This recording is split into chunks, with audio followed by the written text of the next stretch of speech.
hard not to be interested in and involved in volunteer work and philanthropy when you're in a business like the one I am, where you deal with people from virtually every walk of life, and it makes you acutely aware of how uneven opportunity is across our society.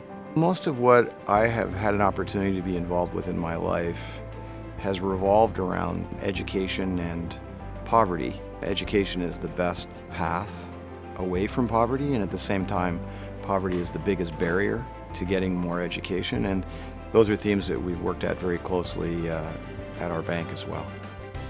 Bill Downe has been enormously generous in devoting his time and energy to the causes he cares about.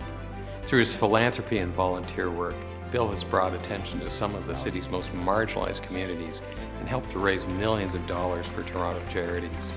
U of T is extremely grateful for Bill's commitment to giving back and for his passionate leadership in making Toronto a better place for everyone who calls the city home.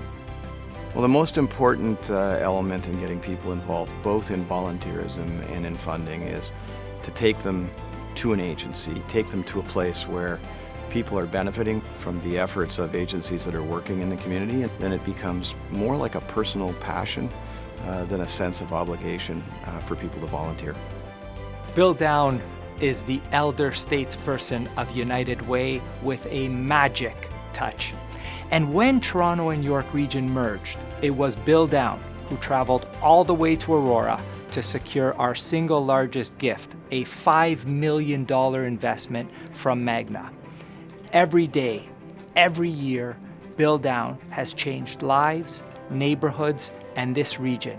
And for this, United Way is indebted to Mr. Bill Downe. Bill Downe graduated with his MBA from the Rotman School of Management at the University of Toronto some 40 years ago, and he's been an exceptional partner ever since. Bill believes deeply in the importance of education and supporting the public good, and Bill has provided tremendous leadership. Indeed, Bill is uniquely adept at bringing people together around a common goal. We've been very fortunate to have Bill on our team. Bill cares a great deal about the disadvantaged, the poor, and people facing challenges because of poverty. He's humble, he's not looking for accolades or recognition, and yet he's the first to give them to everyone else. His advice is practice your pitches, make sure your message is clear, and then he helps you go in for the win. Failure is not an option. Congratulations, Bill, for being the Outstanding Volunteer of the Year. What's ahead for me in terms of volunteerism, I believe, will just be exactly the same as I've been doing for the last number of years. I'm changing my principal profession, but my vocation is always going to include being part of the community in any way that I can.